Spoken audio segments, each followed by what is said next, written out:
Madinah Institute for Leadership and Entrepreneurship, MILE.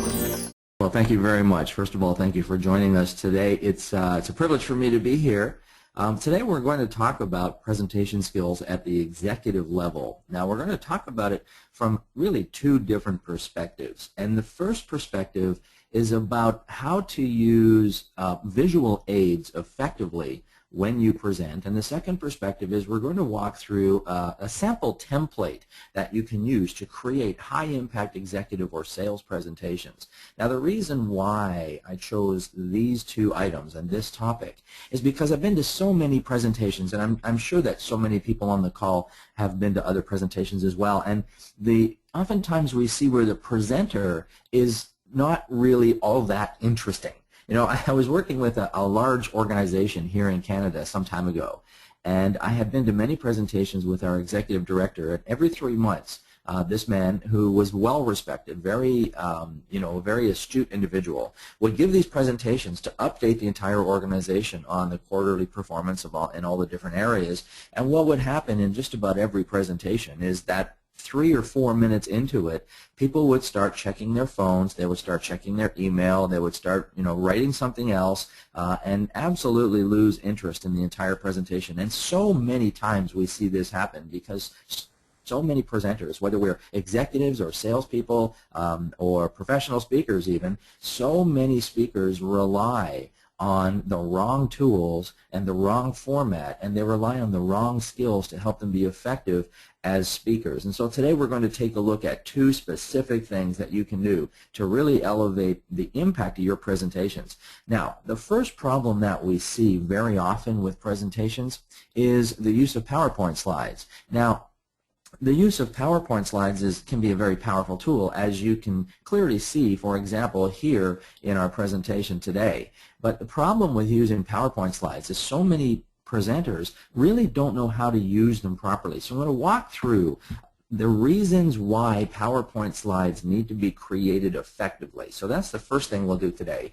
Then the second thing we'll do today is we're going to walk through a specific process that you can use to create your presentations. Now, I'm going to walk through this process in fairly deep detail, but the good thing about the process is it's scalable, which means you can pull it back and make it shorter, or you can extend it and make it longer, and you'll see what I mean as we go through. So why don't we go ahead and get started. The first thing I want to talk about is why bullet points in your presentation can absolutely kill your presentation. So many speakers create their PowerPoint presentations on text-based format with bullet points beside them. And the reason that presenters will do this is because presenters will often use the PowerPoint slides as their own guide. So they'll create a PowerPoint presentation, and then when they hit the slide changer, the next slide that pops up on the screen gives the presenter, gives them their topic. And so they don't really have to know their material very well. They just have to follow the slides. And what this does is it puts the presenter in a very passive mode, and it drops the energy of the presenter, and it really establishes a disconnect between the presenter and the audience. And here's why there's a disconnect when you use bullet points in your presentations. Let's talk about how the brain receives information. The brain receives information this way. There is sensory memory, which means the senses in your brain are scouring the sensory environment, and you're looking for, and this is from an audience perspective, right? The audience is looking for information. So they're hearing you speak, they're looking at your slides, they're reading notes, they're doing whatever they're doing to absorb the information. Information comes in through sensory memory, but then it has to find its way into long-term memory in order for it to really have any impact on the audience. Now, in order for information to get from sensory memory into long-term memory, it uses two tracks. There's a visual channel and a verbal channel. And as that information passes from sensory memory to get into long-term memory, it has to go through what's called working memory, which is like the eye of a needle. And the purpose of working memory is to sift out the unimportant stuff in the information. So the purpose is to prioritize and then allow into long-term memory only those things that are important. So the visual channel and the verbal channel take information that is received by the audience's sensory memory, brings it through the working memory into long-term memory. Now, here's an interesting question. I'll ask you to read this slide, and I'll just give you a second to do that.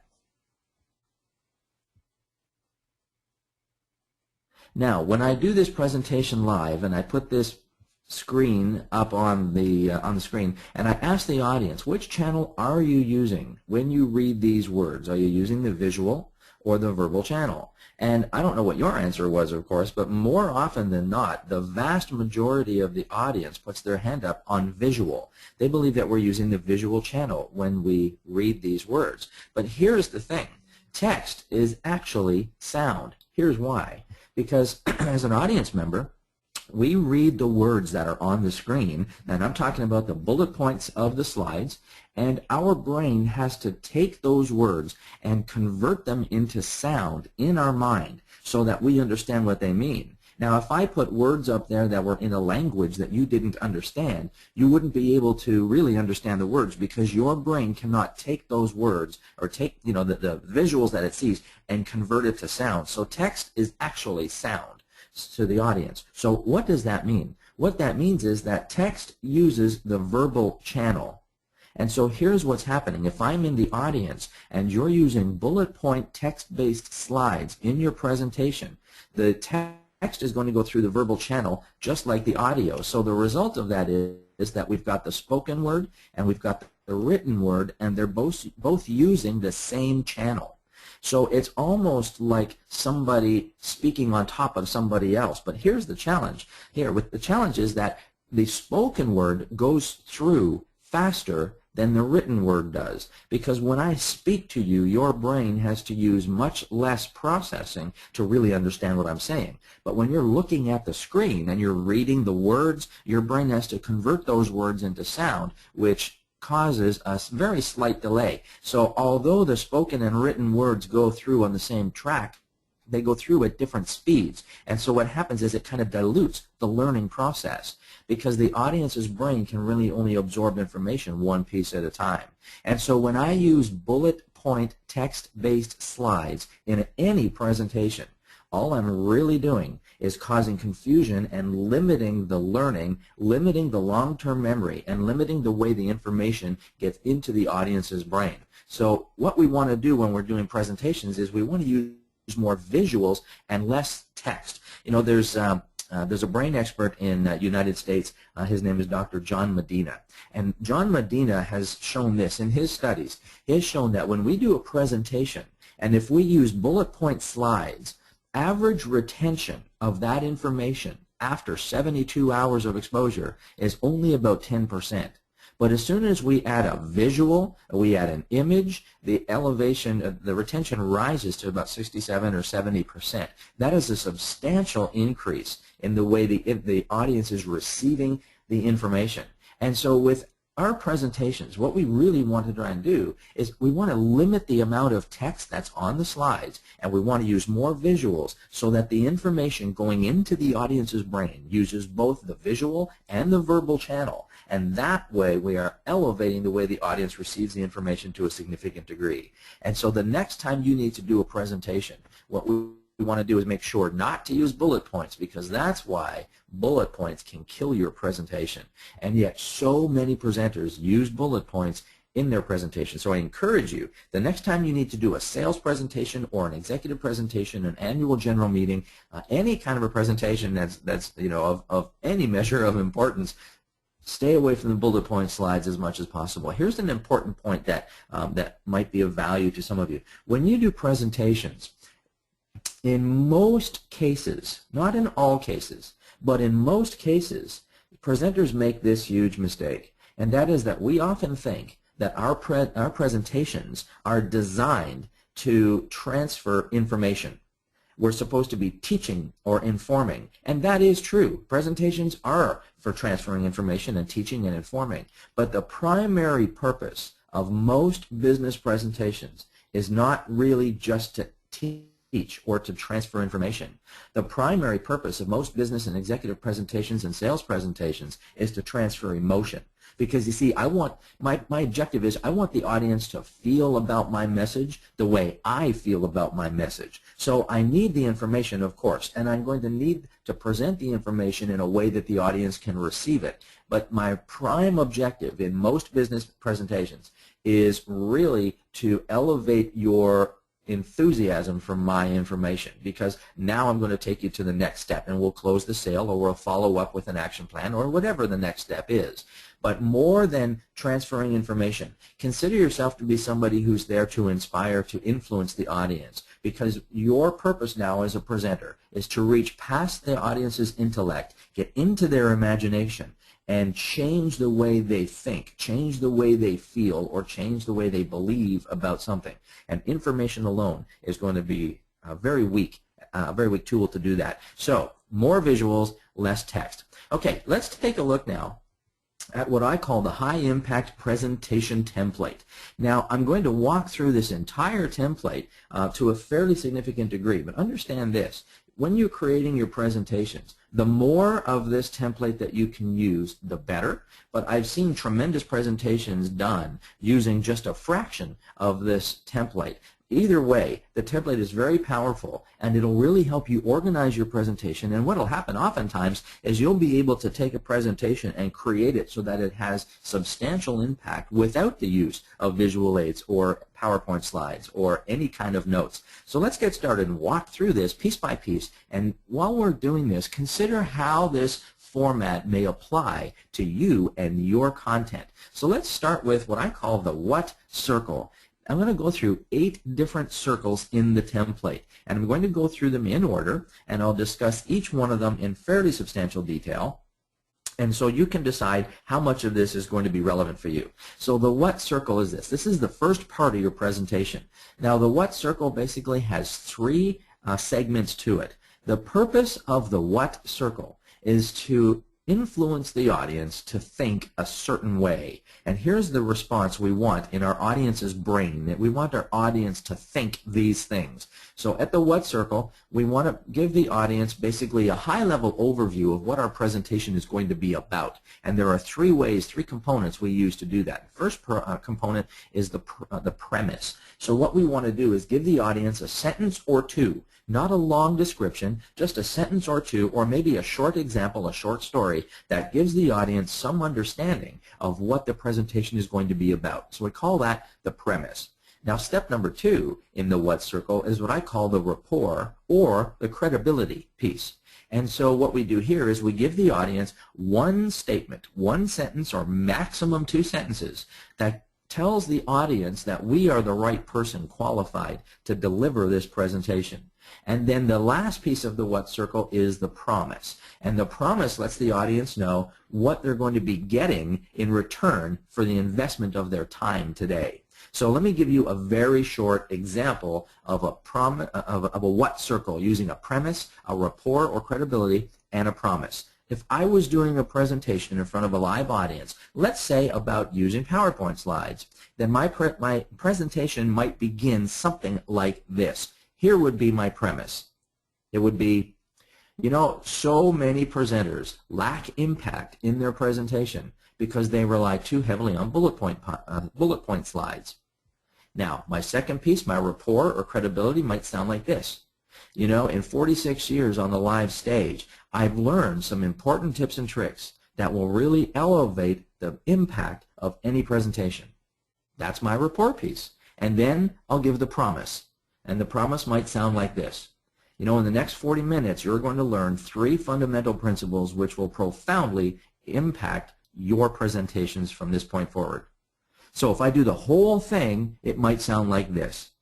You know, so many presenters rely on text-based bullet point slides for their presentations, and I've seen so many presentations fail just because they were poorly constructed. You know, in 46 years on the stage, I've learned a few things about what creates an impactful and powerful and inspiring presentation. And in the next 40 minutes, you're going to pick up 3 specific techniques that will profoundly impact your presentations from this day forward. So I've just given you the premise, the rapport, and the promise of the what circle. And that whole piece can take maybe 20 or 30 seconds. It can be that short. So now we'll move on. The next piece in the presentation is what I call the why circle. Now the why circle is where we want the audience to know why they need to listen to you. What are the reasons that they need to listen to you and stay tuned to your presentation? Now, there are two segments to the why circles, and you'll see one of them says my whys and one says the audience's whys. Now, I'm going to come back to that because I'm going to show you how stories fit into presentations, and where it says my whys and audience's whys, that's going to relate back to the story that we'll talk about in just a moment. But the why circle is where you get the audience really to think to themselves, okay, I think maybe I need to listen to these to this presentation for these specific reasons. And then the next circle is called the why not circle. And again, the why not circle is going to relate to the story, and I'll talk about the story in a moment. Now, the why not circle, this is where you're going to handle any objections or excuses that typically reside in your audience. So there are people who are always going to have excuses, always going to have objections. There are people who are going to resist your information for different reasons. And so what we want to do here is we want to call that out. We want to draw attention to those excuses and to those objections, and we want to put them on the table and handle them. And again, in the why not circle, you'll see where it says my why nots and audience's why nots. And again, that's going to relate back to the story component, which I'll come back to in a moment. Now, once we've talked about the what circle, we've given the premise of what we're going to talk about. We've talked about the why circle, which is why we need to listen to this information. We've talked about the why not circle, which is the excuses and objections that we typically get. Then we move into what's called the how circle. Now, understand something. The size of the circles on this page do not accurately reflect the amount of time spent in each spot. So the how circle is really where you're going to spend most of your time. In the presentation, you're going to spend about 70 to 80% of your time in the how circle. Now, the how circle is this is where you get to transfer your information. This is where you're going to teach them whatever you want to teach them, share with them whatever details you meant to share with them. This is the informational piece of the presentation. So it is going to be a large chunk of the presentation, and this is where you're going to teach them whatever it is that provides the purpose of your presentation. So once you've spent your 70 or 80% of your time in the how circle, then we go to the next circle, which is what I call the what if you don't. Now, the what if you don't circle is basically where you're going to paint a picture in the audience's mind of their future problems if they don't do what you just taught them to do, or if they don't follow the guidelines or the instructions or the tips or suggestions that you just gave them in the how circle. Now, again, you'll notice that the what if you don't circle is broken into two segments. What if I didn't, and what if you don't? And again, that relates to the story piece, which I'll suggest in a moment. So if we go all the way to the top, back up to the what circle, here's what we've got. The what circle is, here's the premise of what this presentation is about. The why circle is, here's why we need to listen to this information. The why not circle is, here are the excuses and objections that people use.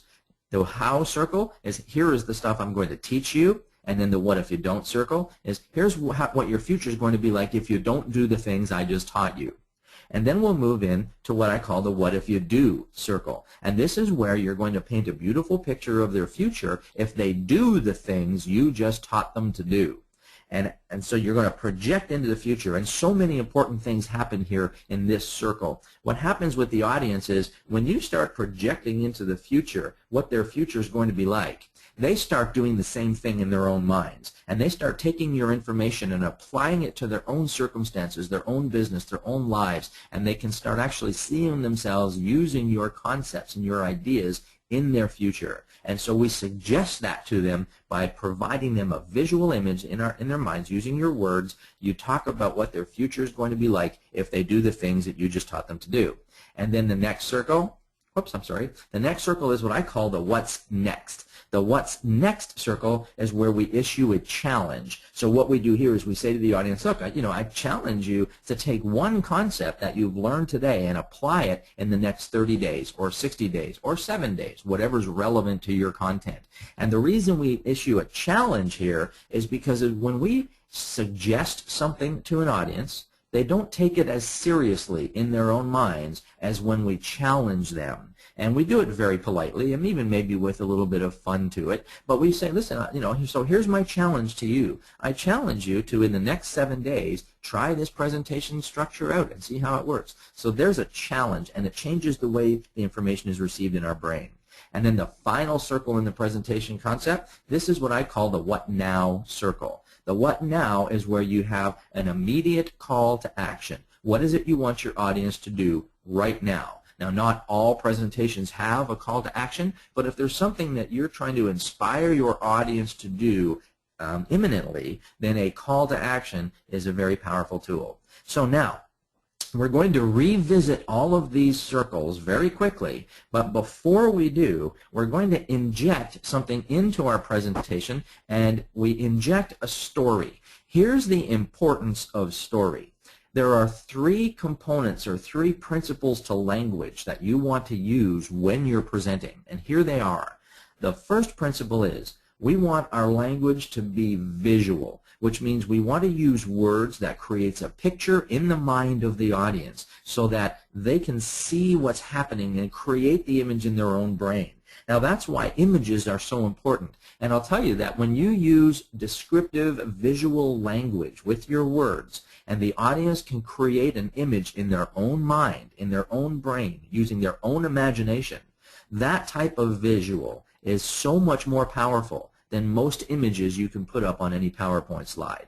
So we need to learn how to be visual with our words. So that's the first component of language. We want it to be visual. The second component to language is we want the words to be emotional. So we want to be able to get past the audience's intellect into their imagination using emotional words. And the third component is what really gets covered in this piece, and that is we want the language to be in motion, which means we want the audience to be able to see a journey in their mind as you're speaking as a presenter. Now, there's a simple way to put the language into motion, and that is to use a story formula. And you'll see on the screen, you'll see these three words, problem, solution, and outcome. The problem, solution, and outcome formula is a formula that you can use for any story in a business presentation. So here's how this works. Most presentations are designed to offer the solution to a problem. And so what we want to do is not just explain the problem in general terms, but if you have a specific example, a specific story, a specific client, a specific situation in your organization, something specific that you can talk to and really help the audience understand what the problem was in that example, now you've started putting the presentation into motion because you've got a specific point in time with specific people with a specific problem. And so we talk about the problem. And then the second element to the story is the solution element, where you're going to present a solution to the problem, and you talk about it in the context of the story. So what was the problem, where was it, who is involved, what caused it, and then you move on to here is the solution that was provided, and then the third component to the story is the outcome. What was the outcome of the solution? And so now you've got a bit of a flow, you've got a bit of a journey. So you got those three components in your presentation. So now let's go right back to the very top. Let's go up to the top what circle, and I'm going to walk you through this entire process, starting at the very beginning and including the story. And here's how it looks. So if we go to the what circle, the premise is a sentence or two about what this presentation is about. The rapport or credibility is a sentence or two that demonstrates why you are the right person to present this information. The promise is what exactly is the audience going to get out of the presentation today. Then you'll notice that there's an arrow from the problem. It goes up in between what and why. So after the promise, we talk about the problem. Here's an example of the problem. Here's what happened.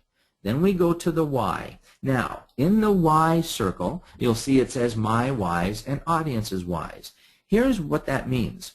Oftentimes, the story that you'll use may be your own story. So you're going to be talking about your own problem or your own solution and your own outcome. Or you may be talking about a client's problem or a client's solution and the client's outcome. So in that why circle where it says my whys, and I'm looking, and you can use my arrow. So right up here where it says my whys, what I'm talking about here is here's the problem I had, and here's why I needed to solve it. Or, here's the problem my client had, here's why my client needed to solve it. And now we go into the audience's whys. Here's the problem I had, here's why I needed to solve it, and here's why you need to solve it. Or, here was my client's problem, here was why my client needed to solve that problem, and here's why you may need to solve that problem. And so what we're doing now is we're taking all the information in our presentation and we're relating it directly to our audience. And then we go to the why not piece, and the why not is, again, you'll see it's broken up into my why nots and the audience's why nots. So again, it relates back to our story. So here's the problem I had, here's why I needed to solve it, here's why you may need to solve it, here's why I didn't solve it. Here's the excuses I used. Here's the mistakes I made. Here are the objections I used. And then you go to the audience's why nots. Here are the mistakes I see other people make. Here are the objections I hear other people use. Here are the excuses that I see other people use. And we will relate those back to the story. And then we go to a point where we present the solution to the story. And we present the solution very quickly after the why nots, and then we go into and teach the how of how the solution was implemented. And then after we talk about how the solution was implemented, then we're going to talk about the outcome. Here is the result of the presentation. And then after we talk about the result of the process, we're going to go to the what if you don't circle. Now, you'll notice the what if you don't circle is broken up into two. What if I didn't and what if you don't? So the way this works is if the story was about me, let's say I'm using my own story, I might start this circle with, hey, can you imagine what would happen to me if I didn't do what I just taught you to do? And I would paint this picture of what my future would have been had I not done what I just taught you to do. And then I'd go to the what if you don't. What's your future going to be like if you don't do what I just taught you to do? And then, so I'm going to give you a very quick high-level example of all this so you can follow through a little bit more. But then I'm going to go to the what if you do and the what's next and what now. So let me give you an example of a very short presentation walking through this entire formula, and I'm going to go step by step. And I'm going to use my own business as an example, and I'll use my own client as an example. So here's how we might do this. So follow me through. Again, this is my stuff, my content, just as an example of using this template in a presentation. And I'll use my arrow on my screen as much as possible to point to where I'm going to be. So we'll start with the premise. So here's how a situation might be for me. Okay? You know, so many business people have such powerful messages, and they've got important things to say, but so many business people just don't have the skills they need to present effectively.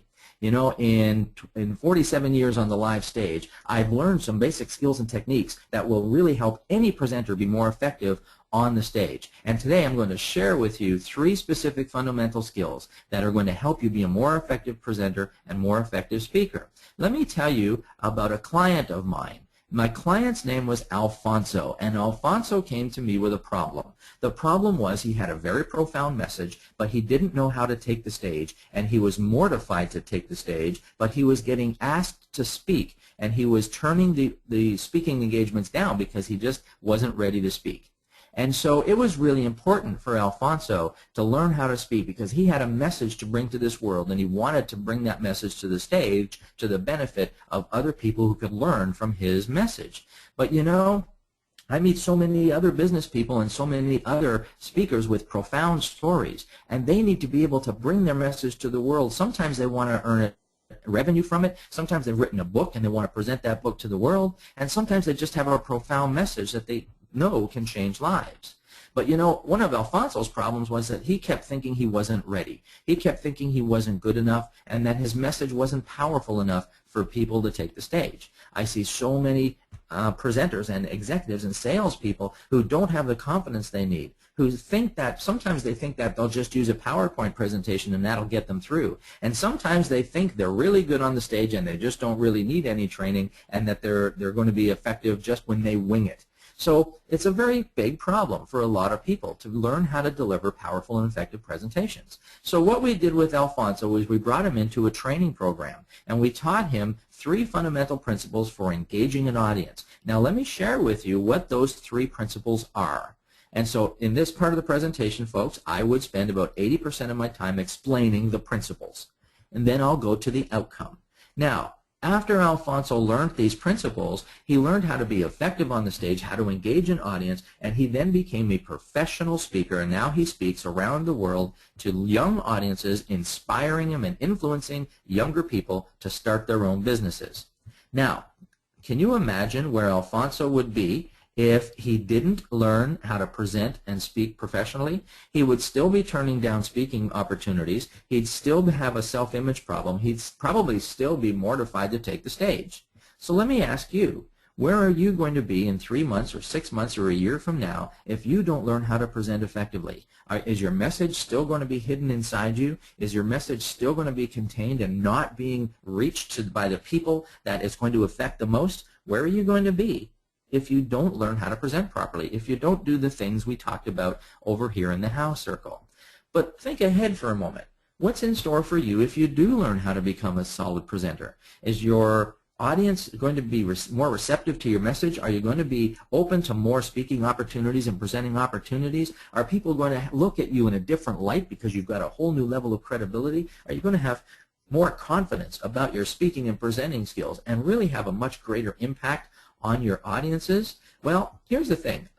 Let me issue you a short challenge. I challenge you to take one principle that we've covered today, use it in your next presentation, and see exactly for yourself what the impact is going to be. So the way you can get started right now is by signing up to my free videos at freepublicspeakingvideos.com, and we'll see you in the next presentation. Now, I've just walked through the entire format in about 4 or 5 minutes maximum, using every single piece in this entire presentation. Now, the great thing about this formula is that it's easy to follow. It looks complicated, and it can be a little overwhelming at first.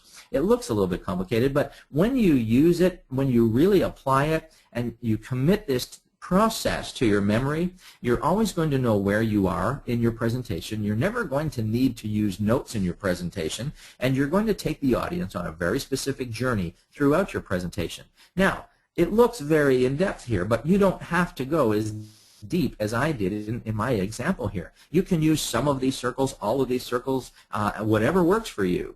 But the point is, what this model does is it helps you take your presentation content, put it into a specific order, and it helps you make sure that everything that's important for your presentation is going to be in there. So I hope you can use this model for your next business presentation. Now, one of the other questions that seems to come up a fair amount when I speak is, I get questions about how do you prepare? I mean, other than creating your content and having your presentation created, what are some other ways that you can prepare for your presentation on the stage? So let me just share with you a couple of simple points that you can use to prepare yourself for presentations when you're speaking. Here's number one. Let me explain it this way. There is a molecule in your brain called BDNF, brain-derived neurotrophic factor, BDNF. Now, BDNF is like fertilizer for your neurons. What it does is it actually kind of lubricates your neurons, and it helps the neurons talk to each other better, and it literally makes you sharper. It gives you a bit of a mental edge. But the thing about BDNF is that it dissolves in your brain, and it needs to be recreated, regenerated.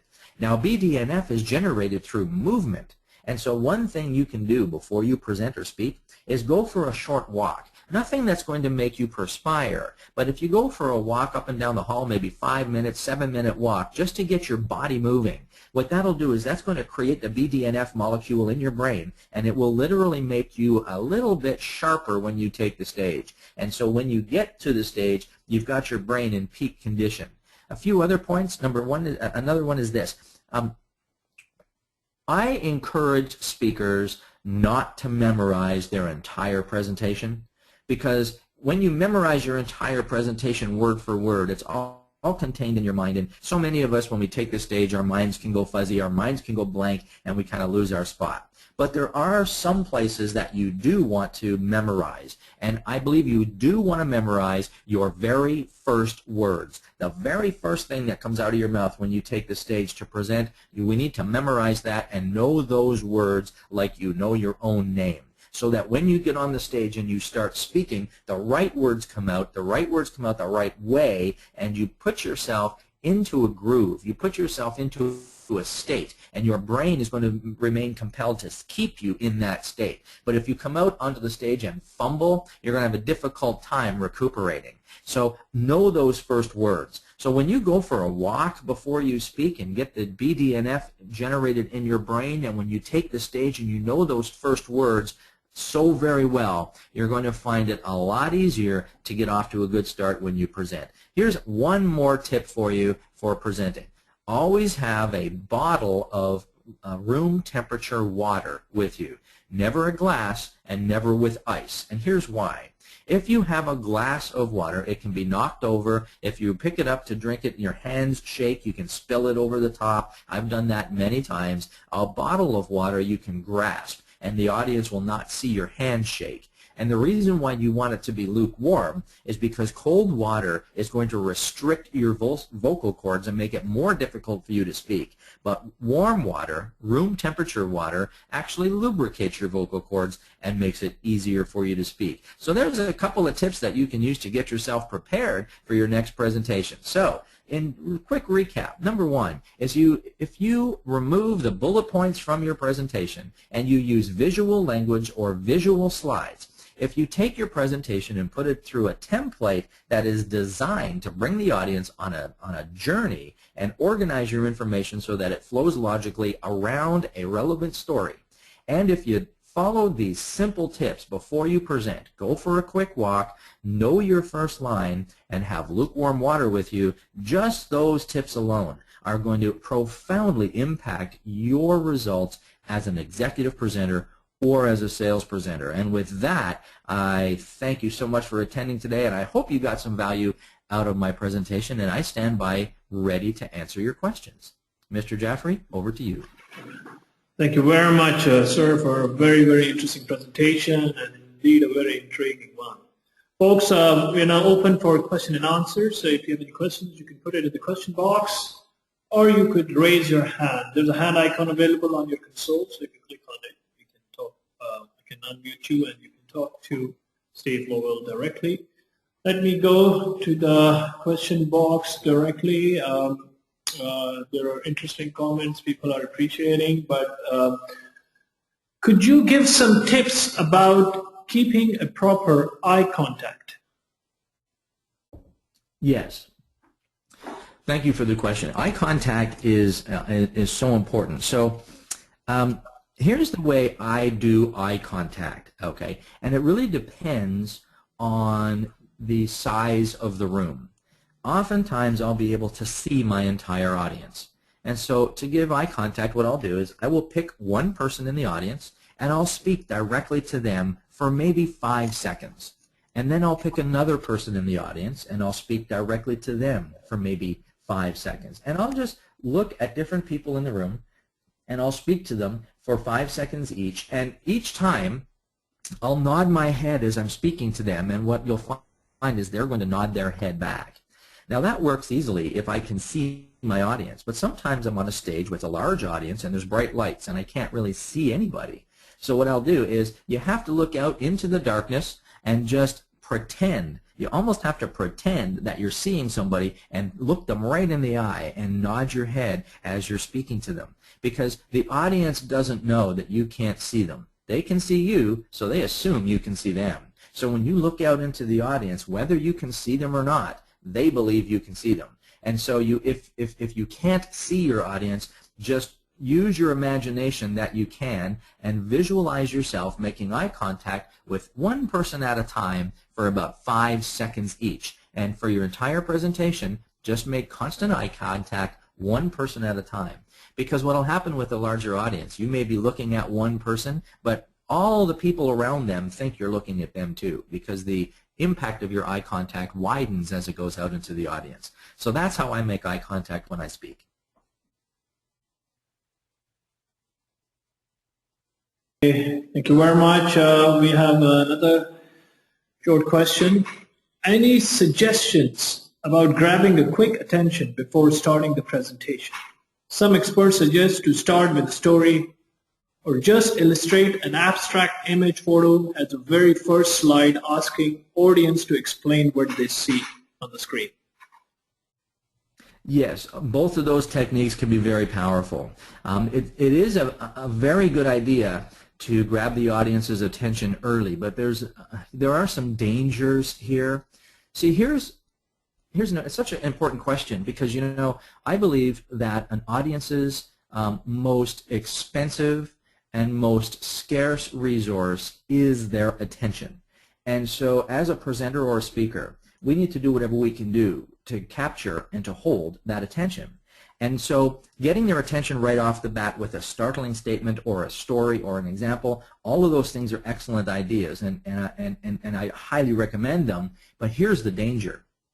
The danger is that so many speakers think they're getting the attention, but they're really not, because what they're presenting is not interesting.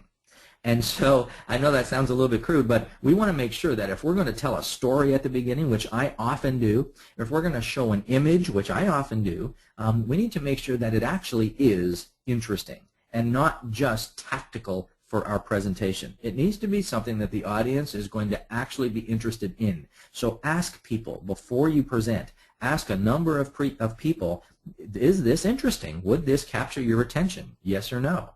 And make sure that you've got something that actually has impact.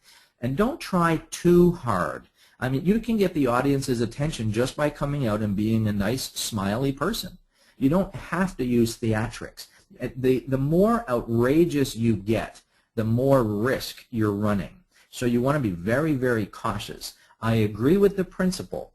I often disagree with the tactics that many speakers will use. So avoid anything that looks like it's tactical, needs to be relevant. This is something that you learn by discernment, you learn through experience, but really make sure and run your ideas by a number of people before you do that. Hey, thank you. We have another question from Mr. Shamindra. The question is, what are the advantages and disadvantages of putting animations in the presentation?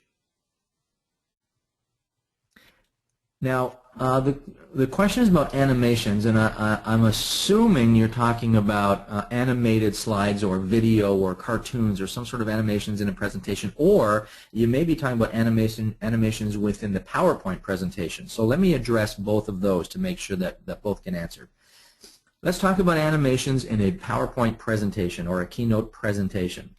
Animations are good if they have an actual function, if they have a purpose. So on my slides, there was some animation because you'll remember that we had the words, come down together into the same track, and it gave a visual representation of the problem.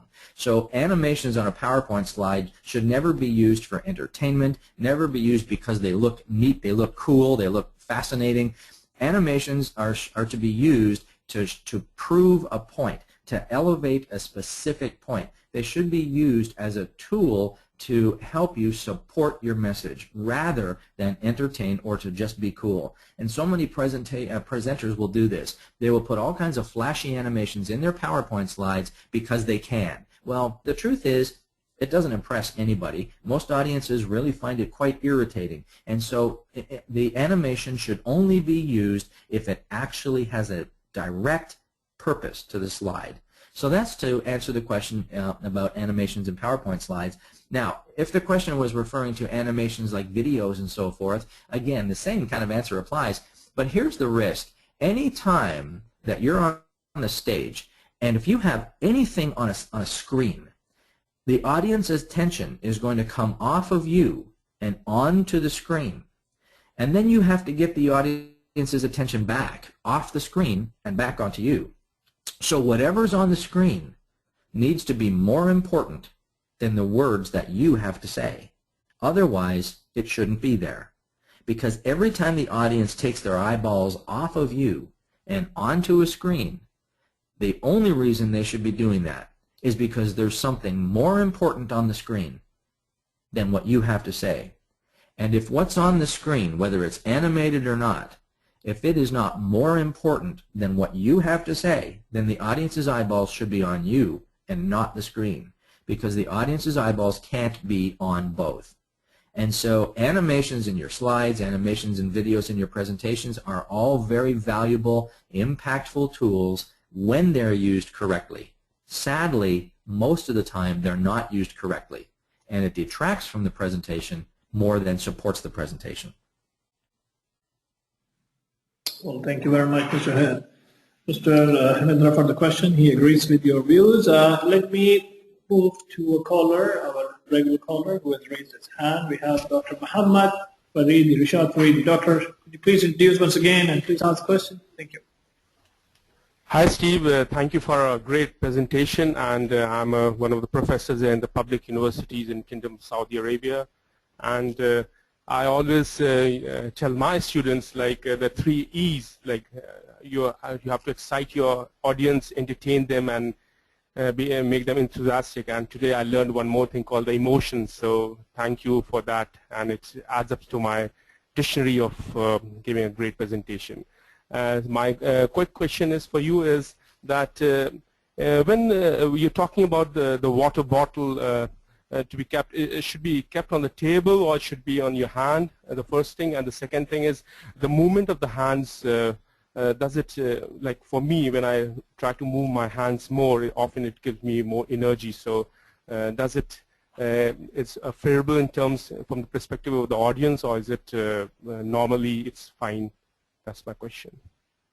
Okay, thank you for the question. Okay, let's talk about the water bottle first. The way I use the water bottle is I usually have it on a table or a lectern somewhere nearby, and then whenever I feel I need it, I go and get it.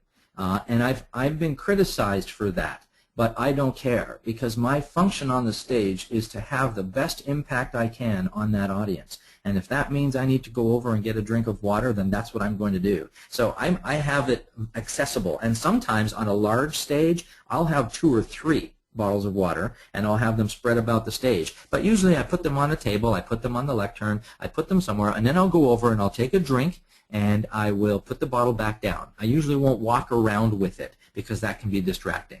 So that's the answer to the bottle of water. Now, I'm so glad that you brought up the point about using your hands. I have to tell you that that is an entire science. I could go for an hour just on that topic. It is so important. We just don't have the time or the facility to do it today, but let me tell you this.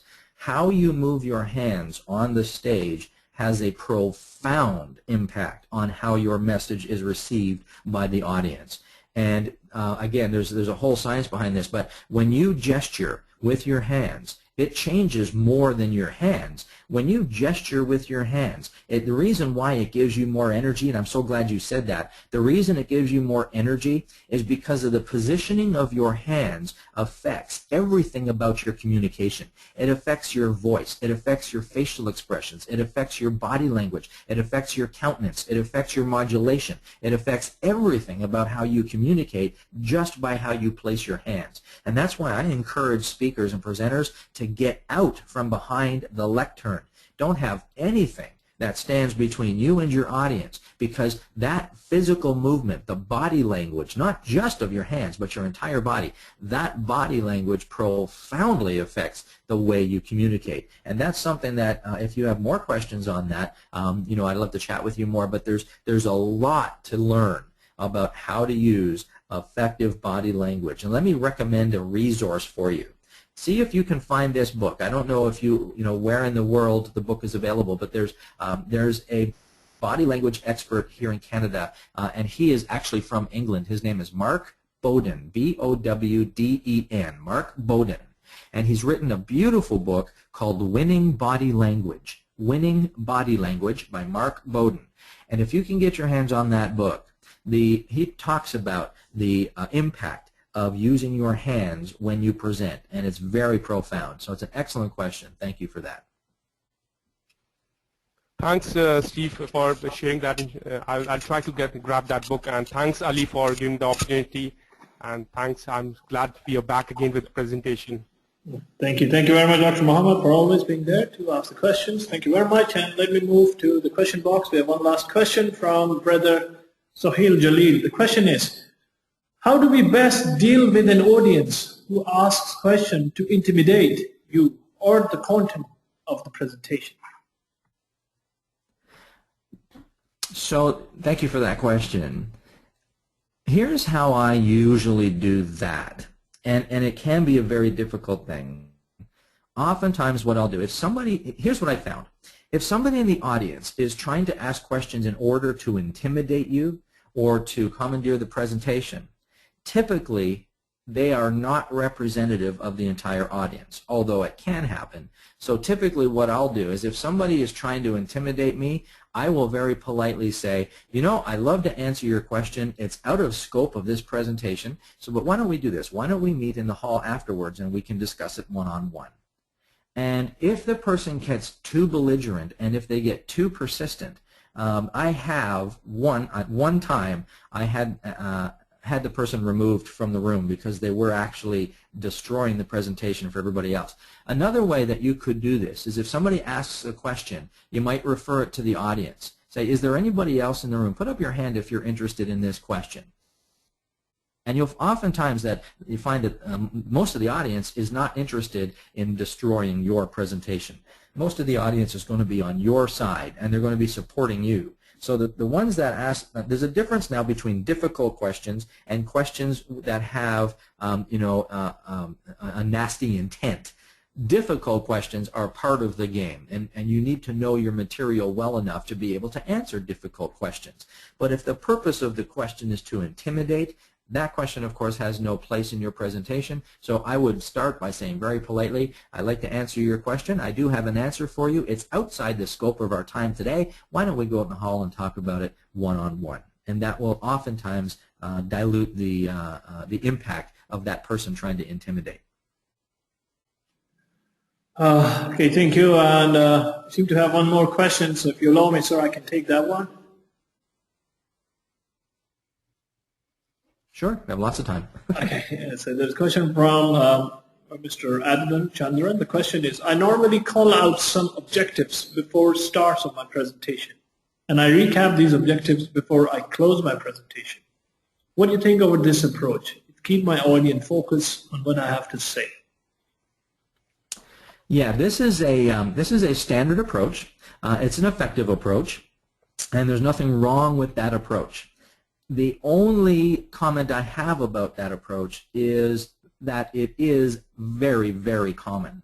And the approach itself doesn't necessarily separate you or help you be distinctive as a presenter because you're sort of doing what everybody else has always done. Now, the reason why everybody else has always done it is because it works. It's a good approach, and there's nothing wrong with that.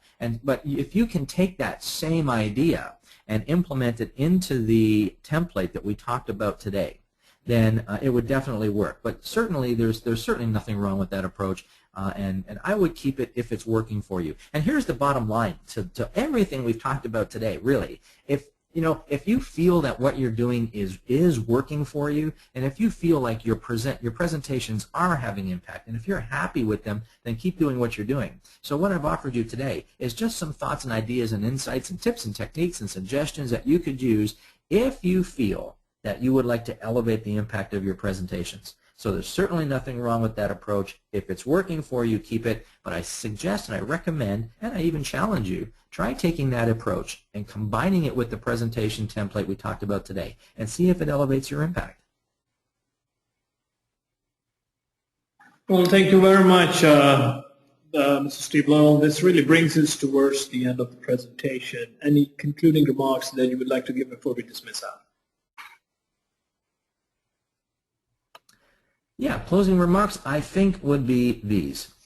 I have available to you a series of videos that are no charge, and there's going to cover in there some information far beyond what we had time to cover today.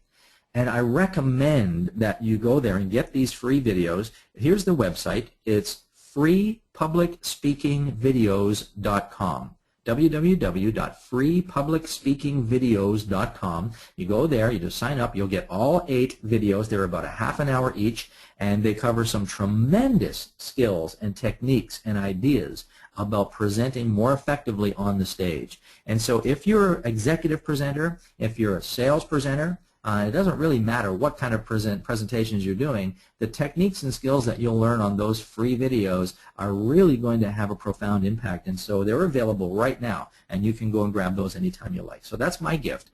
And other than that, I'm so pleased to have had this opportunity to present to you, and I hope you found it valuable. And do feel free to reach out to me if you have other questions along the way. I would be happy to chat with any one of you at any time. And thank you so much for the opportunity. Well, thank you very much, Steve. And could you please, some of them are asking if you could repeat the address that you've just mentioned. Is it www.publicfreevideospeaking.com or? No, here's what it is, www.freepublicspeakingvideos.com. freepublicspeakingvideos.com. freepublicspeakingvideos.com. Well, thank you very much. Thank you very much. I've just broadcasted on the chat console, freepublicspeakingvideos.com. You can get and grab the videos of your choice from there. So once again, thank you very much, Steve, for your time and for a valuable presentation. And thank you all of those who participated in this webinar and for asking the questions. We are recording this webinar, which will be uploaded on my community, which is community.my.org. Madinah Institute for Leadership and Entrepreneurship, MILE.